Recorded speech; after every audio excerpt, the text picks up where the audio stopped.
Tonight, we finished our series on women. Where is our power from? And of course, now that we know how we are such empowered women, what are we going to do about it? Okay, so we are starting, and as I just wrote on the group, it is a very, very special night. Tonight is the 24th of the Jewish month of Tevet, and that is the passing, the yahrzeit of the first Rebbe of Chabad, who we refer to as the Alter Rebbe, the author of the Tanya that we studied a long time ago. We studied the Tanya not as long ago, but still a while ago. We studied another section of that work.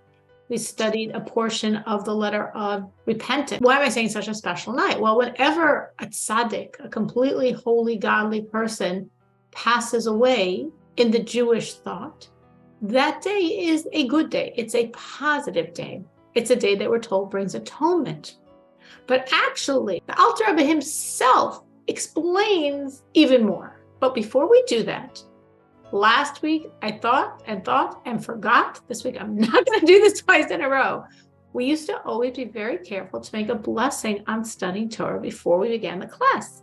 And I have no clue what happened. And somehow I forgot. And nobody reminded me.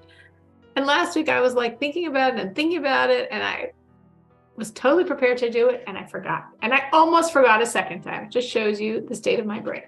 So we are going to say the blessing that we say upon learning Torah. If you said it already before in the day, don't say it. If you did not, this is a great time to do so.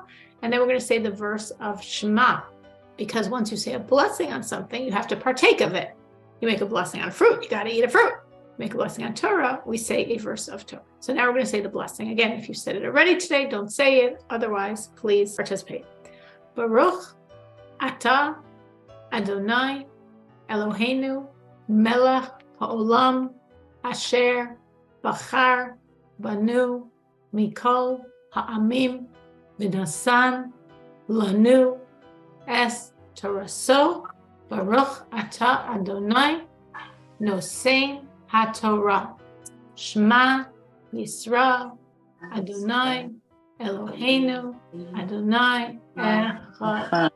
I do not know why we stopped, because I spaced out. And then once I spaced out, I just kept spacing out. But now we remembered. I guess it shows it's a really special night.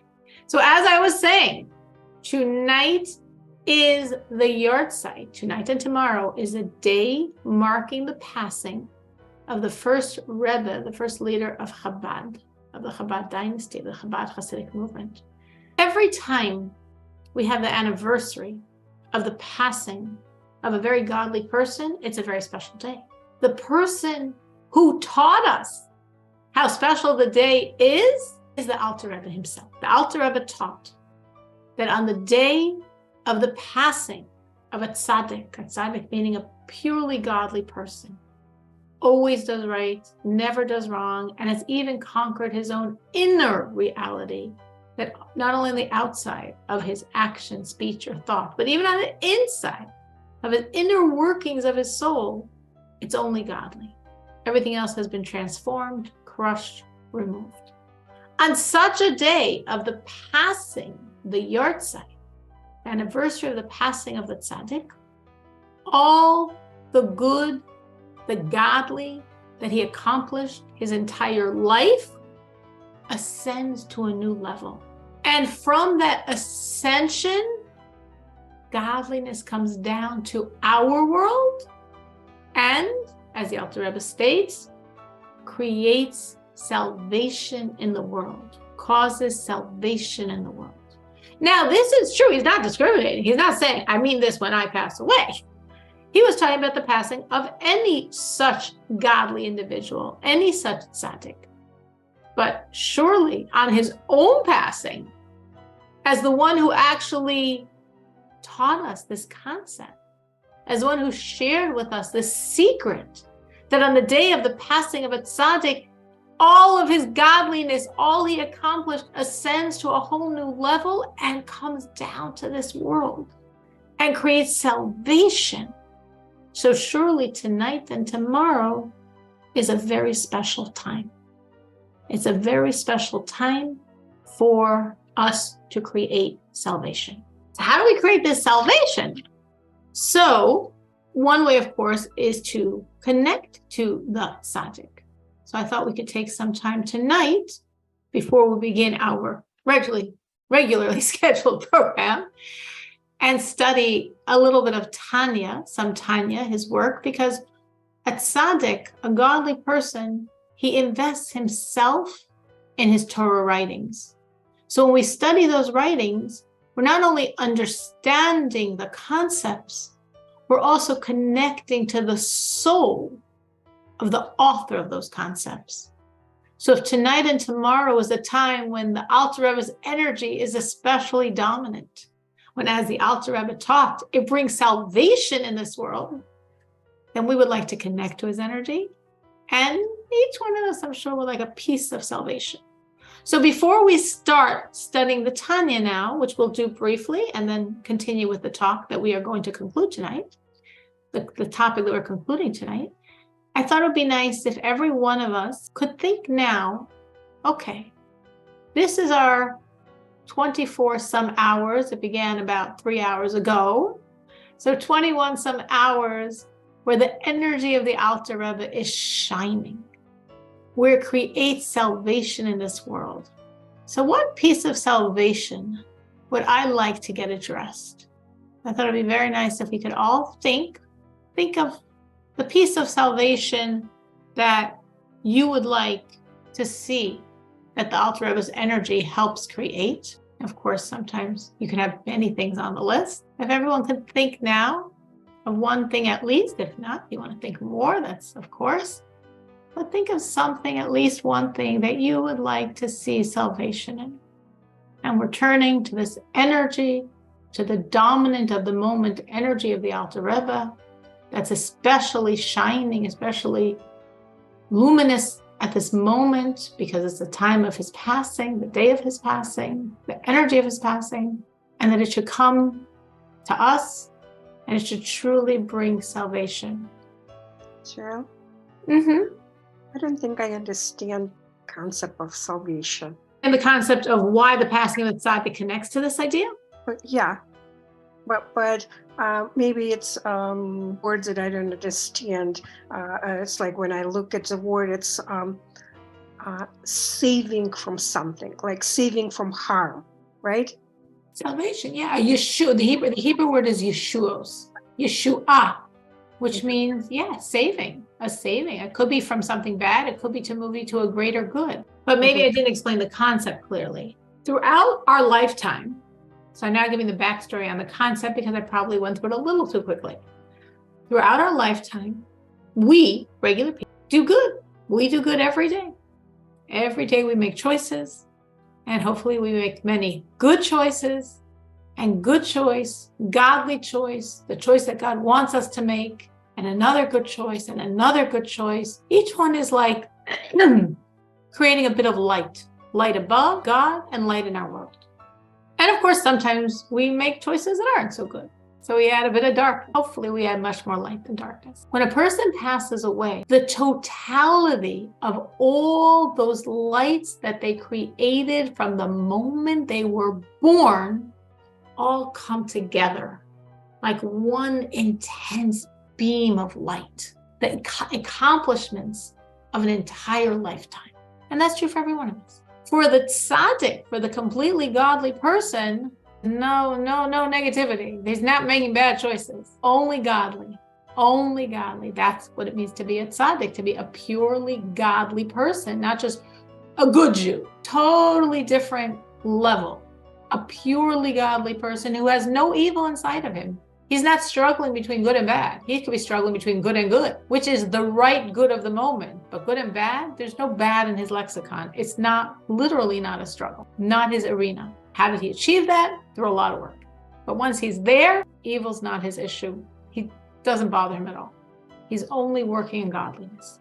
So when he or she, obviously this is not gender specific, I just am using the word he, when he or she passes away, like by us, every bit of light accrued, created through an entire lifetime, all is coming together. And every year on the yahrzeit, on the anniversary of the passing, all of that light jumps to a much higher level. And then the next yahrzeit goes to a higher level. And the next yahrzeit goes to a higher. And now this is the innovation that the Alter Rebbe is saying to this concept. Each year, as it all comes together and all ascends to a higher level, the light gets reflected back down to this. So now this world is suddenly being showered with the light from all the accomplishments of this very godly person, his entire lifetime, but from a higher and a higher and a higher and a higher and a higher level. In other words, this year is about 247 years since the birth of the Alter Rebbe. So these lights have been growing year after year after year for a long time. So we have a very intense light. And this light could become something that goes in your direction and that helps you with your issue. What's your issue? There's lots and lots and lots of different aspects of what could be the issue that we're thinking of. It could be, as you're saying, to take away bad. It could be to create a good. But all this light, this is such a powerful energy, and it's in our world to help us. That's why the light comes down here, to help us, to help create what we need to stop the negative, to create the positive in our life and in our world. Now, the Alter Rebbe does not say, and the more you're connected to that tzaddik, the more you gain from that light. But in the Tanya, the seminal work of Chabad Hasidus and the seminal work of the Alter Rebbe, when he discusses the passing of a tzaddik, he does speak at length about that idea, that the more one is connected to this godly individual, the more he receives from the lights that enter our world because of this godly person's action. And that's why I thought it would be appropriate now to learn together some ideas from this work of the Alter Rebbe, the Tanya, that we as a class have studied extensively, but not like recently, but extensively, to give over, I thought, some basic ideas of one chapter, that through this study, we're connecting to the energy of the Alter Rebbe, and through connecting to his energy, this tremendous light that's in this world now, shining in this world, should help each one of us. There's some ideas, a chapter in Tanya. This is chapter 15, and we're obviously not going to be learning it inside, but I'm just giving over the concept. So we should have this connection to the Torah, to the teachings of this great godly Jew, this tzaddik. As I said, a tzaddik invests himself in his teaching. So when we study his teachings, we're getting him. And as we connect to him, we have a relationship to those lights that are right now shining in our world, and they should come to each one of us and help us in the areas that we know we need help. The ideas I'm going to share are from chapter 15 of Tanya. So in chapter 15, the Alter Rebbe, whose yahrzeit, whose anniversary of his passing is right now, the Alter Rebbe, based on a verse, discusses two levels of people that in the language of the Tanya are both called a Benoni. A Benoni means a person who is completely perfect, only good, and never does wrong in everything he does, in everything he says, in everything he thinks. But he's not the tzaddik. He doesn't have the perfection of that perfectly godly person we were discussing a few minutes ago, because his inner world is very conflicted, because he's struggling, because he has an animal soul, because he has an evil inclination, things that the tzaddik, the absolutely godly person, has destroyed or at least completely taken control of. The regular, very, very good person, Benoni, he's not in control of them, and he definitely hasn't destroyed them at all, and he's constantly torn. He's constantly torn on the inside. It's a continual inner conflict, but he always wins. Godly always wins, though he's very often very, very tormented, very conflicted. So in this verse that the Alter Rebbe opens the chapter with, we allude to two types of this people, who's called a Benoni. So we have two types of Benoni here. One is called a worker, and one is called a non-worker. Question is, we're talking about such a good person. I'm about a person who never does wrong and always does right. And such a person you're calling a non-worker? What is going on? So the Alter Rebbe explains that work really means, in a sense, the quality of how much you're loving God. And for a regular person to be so committed to God that he never does wrong and always does right, needs a very intense love. And he has to work very hard to create and maintain that love.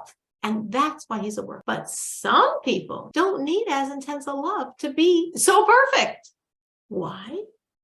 Because of their personality. Because some people have an easier to be good personality. And in this personality type, they're not so tempted by the world. They don't have everything calling their name. They don't mind rules. They enjoy studying. They're not so tempted to do wrong. So that's why it's not so hard for them to keep from sin. They appreciate and respect rules. It's easy for them to do right. And they enjoy learning. So that's why they could study God's will and wisdom, God's Torah all the time. So their personality naturally lends itself to being a really perfect person. And therefore, they don't need to love God as intently. Of course, they need to love God, but they don't need to love God as. They could love God with the natural love that every single one of us was born with. Every single one of us. And every single Jew not on this class, because there's about 15 million of us in the world. Every single Jew naturally loves God, including those that claim they doubt his existence. It's embedded in our soul. Every single Jew loves God. That love is not as powerful as the love you create and you sweat for and you work over. But for someone who's pretty naturally good anyway, he can just utilize that love and actually serve God completely. Now, a person could say, wow, here I am struggling away. And some people have it a lot easier.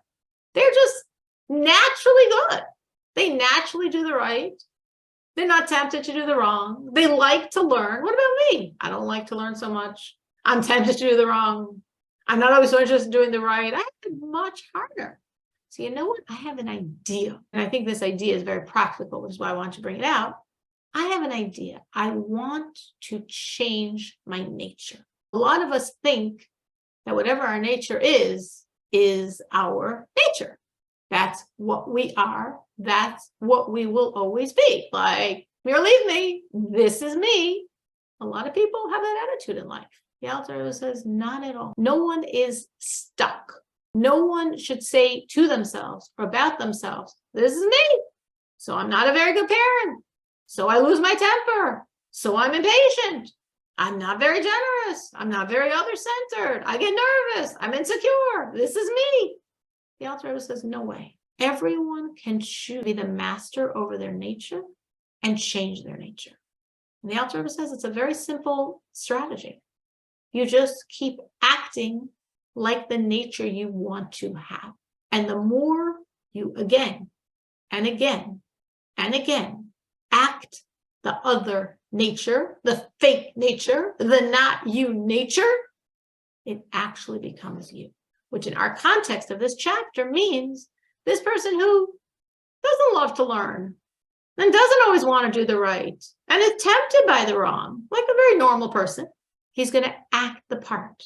He's going to have a mask on, a mask of loving to learn, of always wanting to do the right, of not being interested in the wrong. And the more he wears that mask, it actually becomes his nature. And when it finally becomes his nature, then he too, like a natural born this type person, can be serving God completely just with the natural Jewish love every one of us has, every one of us was born with, embedded in our soul. Then the Rebbe discusses something else that I thought was very relevant. So I thought that idea of we can be the masters and change our nature is a very, very applicable concept that's worth thinking about. Something else the Rebbe now goes on to discuss I also thought was very relevant, which is, now here he's quoting from the Talmud. The Talmud also speaks of this verse, the worker versus a non-worker.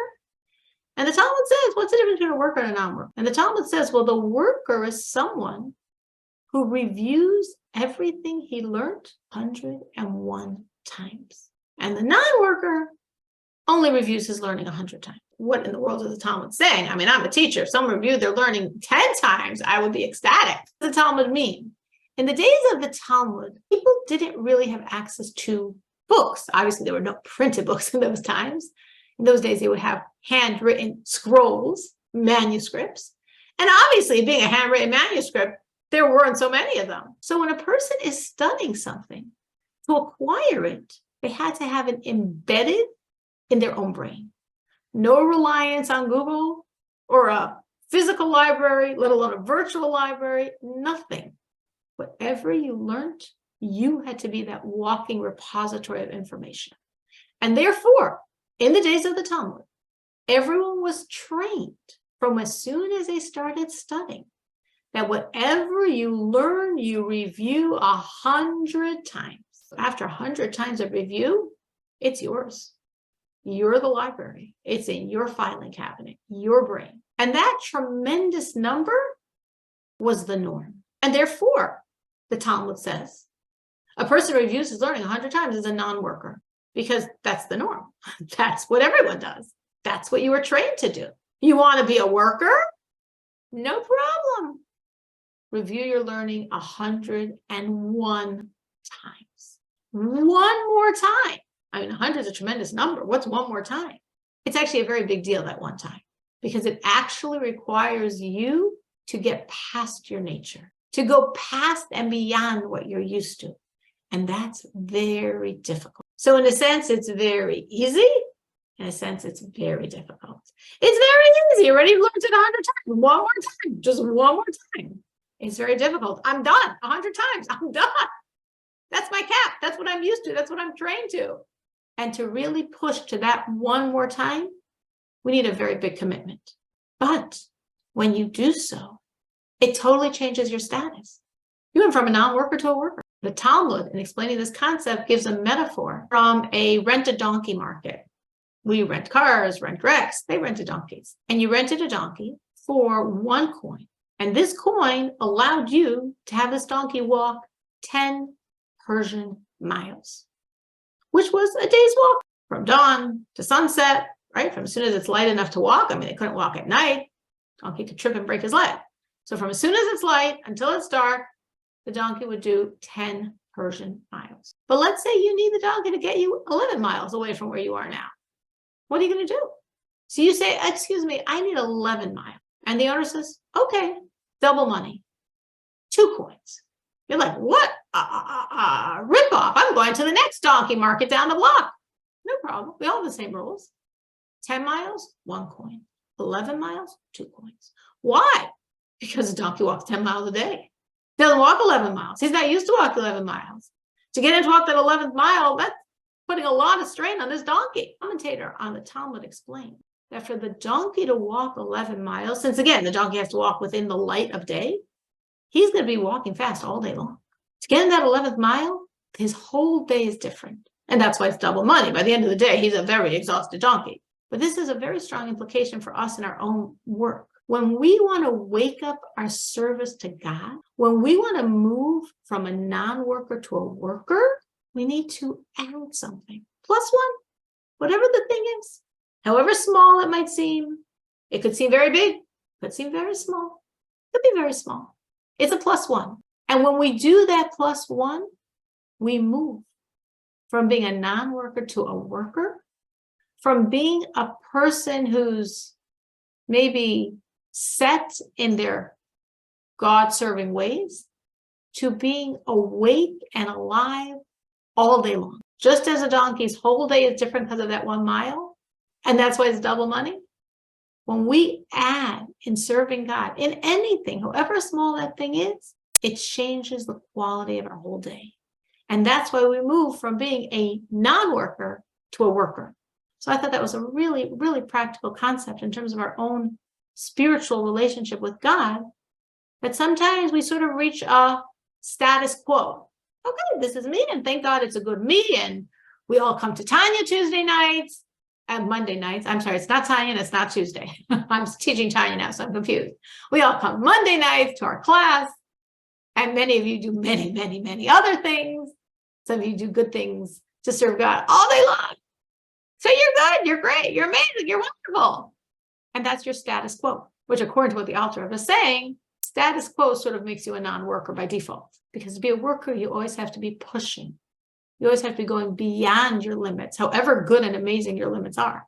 An alive person is always going beyond their limits, but this has to do with great, massive steps. Plus one step past your limits. Feel the stretch, know you're breaking past your boundaries, and your whole relationship to God will wake up.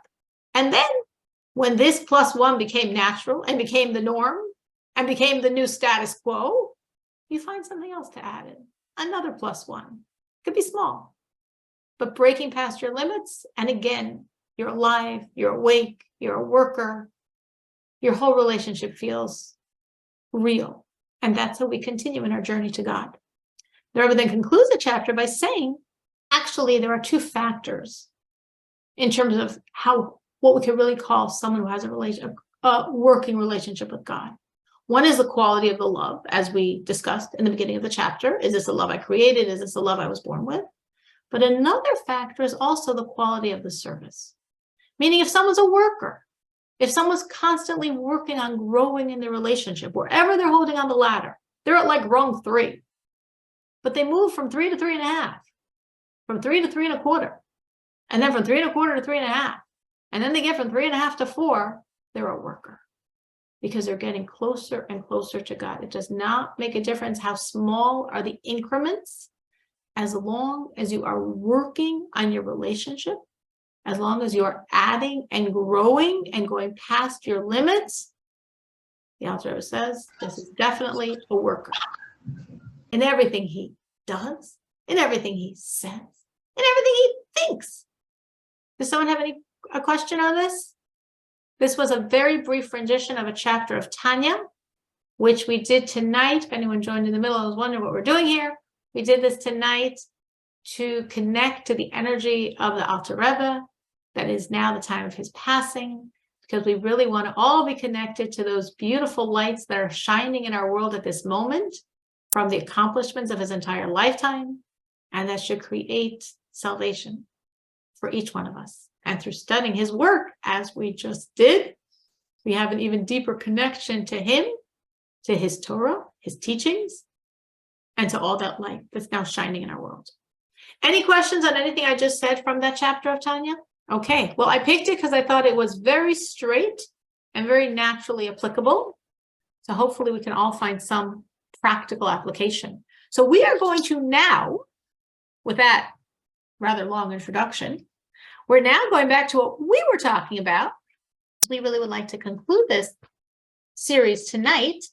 And we're talking about is being very powerful women, very, very strong women. I hope by now we are all convinced that we are very, very, very strong women. And as strong women, we have a lot to do in this world. So in concluding this idea, we see something else about the women that we mentioned earlier when we're discussing the women that left Egypt, that again, remember, we are an incarnation of the women who left Egypt. That was us in a previous lifetime. So what did we do then that was really special? Well, one of the things we did was we said we were the catalyst for redemption. We believed, and our belief got us out, and our husbands, and our children. We believed. How strongly did we believe? We believed so strongly that we made practical preparations for the enormous miracles that we knew we would experience. Because when we left Egypt, we knew we're not done, because Egypt is still around. No, God's definitely going to punish Egypt for the 116, 17 years of very, very brutal enslavement of the Jewish people. We're not done. Yes, we gave them enough plagues that we got out, but they're still around. They're still strong. They're still powerful. No, we are not done this story. This saga is not over. And of course, it wasn't over, because a week later is when God truly broke the strength of Egypt through us walking through the sea and them pursuing after us and drowning in that sea. It's actually very interesting. I remember a few years ago, and Nucha maybe she had to get off. I remember I showed this to her a few years ago. I don't remember how many years ago it was, that Egyptian archaeologists, I think that this was about 7 years ago. She gets back on. We'll see if she remembers when. Egyptian archaeologists had actually excavated in the sea, in this Yam Suf, a whole army. They found a whole army in the seabed. And they said, these Egyptian archaeologists, they said, wait a minute.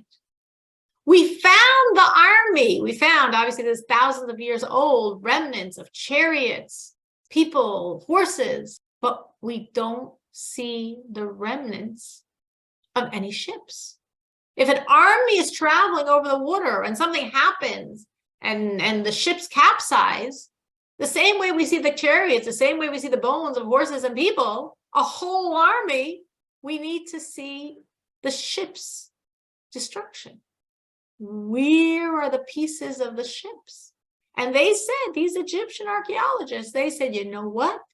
This must be that biblical occurrence that people read about in the Bible and people might think is a story. They said, no, it's real, because we found the army and we don't see any ships. Somehow this army was in the water without any ships.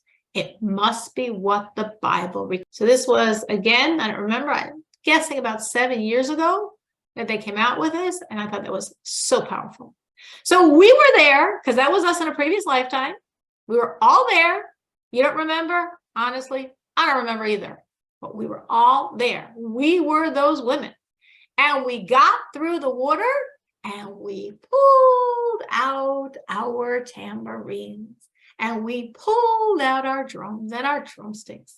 And maybe we had other instruments. And we started singing and dancing and playing these musical instruments and praising God. And then we're the other corner praising God with song. No dance and no musical instruments. And God said, wow, are those women special? I love those women. Because they so much trusted in me. They were so confident in the redemption that they brought along their tambourines. They added them to their knapsacks. They knew they would need them. They knew there would be a redemption.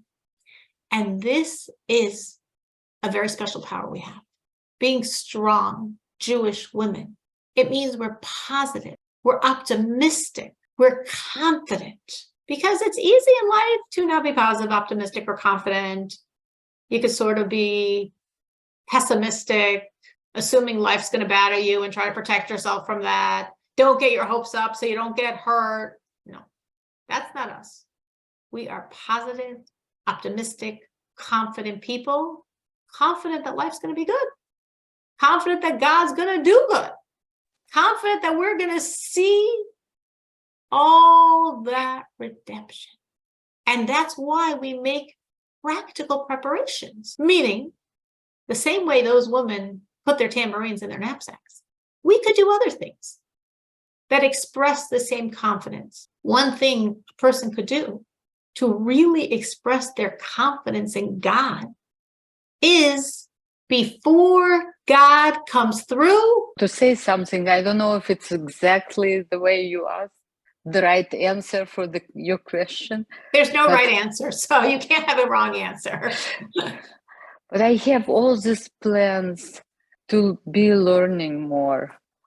Maybe with a teacher, to learn Torah, to learn how to pray better, to learn Hebrew. For how many years I want to learn Hebrew, but the process is so slow because I'm lazy. I don't spend enough time on that. But all these plans I have. That's a great answer. That's a beautiful answer. And what you're saying is, since I have to admit that I'm actually a very strong person that really has a lot of inner strength and therefore discipline, yeah, it's a big challenge when we're not, 5 or 10 years old to learn a foreign language, but it's doable. Plenty of people have done it. I actually even have Noachites, non-Jews, that have learned not only to read Hebrew, but to translate Hebrew, because they really, really want to learn in the original. So definitely that's a great aspiration. It's not something that's going to happen in a month, but it's something doable. You're not asking for something not doable. It's totally doable. And it's a totally beautiful way to channel strength. That's a great answer. And so you're saying you need more time and more focus, and make it just like It's just what I do. I'm putting it into my day, and it's an obligation, and I will do it. That's really beautiful. Can't think of anything more beautiful than taking your strength and giving it to Torah. I wanted to ask, so we're talking about growing, so challenging ourselves. So let's say I am during months of Elul, I am, working and deciding how I will increase in my observance, and let's say I started doing what I challenged myself. I started doing, and it takes me. So I'm doing it, and sometimes I'm sliding a little back. Then I'm doing again, and working on it. So my question, I guess, is it okay if you take something upon yourself, before, in months of Elul, during Rosh Hashanah, and that's the year you're growing this year, and then coming to another Elul, you grow another step. As long as you are in the process of acquiring it, it's still legitimate work. In other words, as soon as it becomes no-brainer, norm, natural, part of your good habits, then we finish the work. And God set us up that way. Like, it's a very deliberate, obvious, makes sense setup from God. If we added one thing, and then for the rest of our life, we were on a high from that one thing we added, well, we'd have no impetus to get any closer to God. But at the same time, there's a tremendous gift in internalization. So let's say it was from Elul till now. So you have the month of Elul, the preparation for the high holidays, the month of Tishrei, the month of the high holidays, and then you had Cheshvan, Kislev, Tevet. So we're about 5 months away from Elul. So for some people, if they've been working on something for 5 months, by now, it's a no-brainer. It's a no-brainer. It's your norm. It's what you do naturally. That's your sign to do something else, to stretch again. And a very obvious way you'll know is because it will stop feeling so exciting. It will stop feeling so precious. It will stop feeling so significant. Even the biggest thing, I can think of so many things for myself that I've taken on, and they've seen, oh my gosh, so huge, so difficult. How will I ever do this crazy thing I decided I'm doing? And then humans are so resilient. We are so able to grow and stretch. It's unbelievable. Because after a while, it just is normal. It's just what you do. And that's your sign to take on something else. But if a person takes an entire 12 months to integrate what they decided then for 12 months you're working. For 12 months you're stretching. For 12 months you're growing. And that's great. And it could depend on how difficult the thing is, how out of your nature it is. For some people, 1 year might not be enough, and they might need 2 years to integrate something so it's really them. It's interesting. I was reading, I remember years ago, I read this. Some Chabad Shliach who works with a senior population, that's where his Chabad house is, by some, I think maybe an area where people are generally seniors. And he said, of course, with seniors, it's hard to get them to change. But he said, but the advantage is whatever they take on, they really stick to. So he was saying about someone in his community who would take on one thing a year. Say, one thing a year? Oh my gosh, one thing a year? That's really slow pace. He says, but look, now it's a number of years later, and every one of those things he absolutely does, faithfully, religiously, consistently. That's a very big advantage. Anyone else? Any other thoughts on how you could channel your strength, challenge yourself, and channel your strength? One example, a situation, let's say someone's health in danger. And I just want to bring it as example to confirm that we are strong women, right? Like on a regular basis, we might say we don't have time to pray or do something. And when someone is, let's say, in a danger, right? And life-death situation, a lot of us find that inner strength to add on, to say more, to heal, to pray, to do something. And that's to me as like a proof that we are very strong, and it doesn't matter how busy we are, but we find that extra to give for the in a situation, in extreme situations. Absolutely. And that's so true. Very often in the extreme, we see what's real, meaning that's not our working reality. We don't want that to be our working reality. But in those extreme, like very often in an extreme situation, you feel how much you love another person. And in the regular working day-to-day interactions, you might not feel the intensity of your emotion for this person in your world. But when there's an extreme situation, suddenly you feel how extremely deep is your love and how extremely powerful are your strengths. Absolutely. And we turn over worlds. And as Chava has shared with us many times, we create miracles. Who are we to create miracles? We're very strong Jews. We're very powerful people. What gives us that strength, that fortitude, and that confidence to create a miracle, that audacity to create a miracle? Because we're very strong Jewish women. So absolutely. Anyone else? Any other thoughts on how you could challenge yourself, how you could channel this strength? I think the first step is always awareness.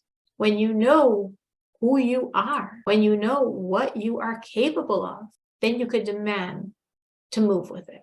So hopefully there was a lot of awareness, who we are, what we're capable of, and hopefully each one of us can translate that into the vernacular, can take who we are, who we really are, and turn over worlds. The worlds could be our worlds, our children's worlds, our grandchildren's worlds, the worlds in our lives. But we have the strength to do it. We are very, very empowered people. So thank you so much for joining. I hope every one of us should really see the salvations, the enormous power coming from the energy of tonight, tomorrow. We should see it reflected in our life. Thank you so much for joining. Thank you. Thank you. Thank you. Bye-bye. Thank you. Good night.